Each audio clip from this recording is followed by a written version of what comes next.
এটা আপনি কেন করলেন ভাই? কেন করলেন এটা? ভাই টাকা লাগলে চাইতেন। কি করলেন ভাই? আপনার কথা আমি ভালো মানুষ মনে করছিলাম, আপনি আমার এত বড় ক্ষতি করলেন কেন? রাত্রেবেলা আমার আশ্বাস দিয়ে গেলেন যে বউরে ম্যানেজ করবেন, আর সকালে উঠে দেখি আমার নগর সেবা ডিলেক্ট হয়ে গেছে। ভাই যা যা কইছেন বউরে কিছুই কইতে পারিনি, ওরে ভয় পাই। বাইরে যা ভাবলই একটু সম্মান পাওয়ার জন্য ঘরে গিয়ে কিছু কইতে পারি না, ভয় এমন করা মাইরও দিতে পারে। খুব অসহায় আমি, মাফ করে দিন আমার।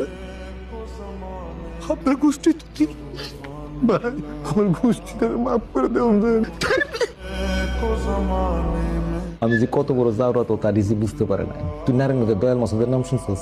নাম শুনছি। খালা একটা মাদার তো তাছিল। একবার কি করছে জানিস? হ্যাঁ দেখেছে শহরে সবাই তার পক্ষে, কিন্তু এটা তো হওয়ার কথা না। কেউ না কেউ তো বিপক্ষে আছে। এই বিপক্ষের হালাগুলোর বাইর করে লাগে সে একটা খেলা খেলছে, যেটা এখন আমি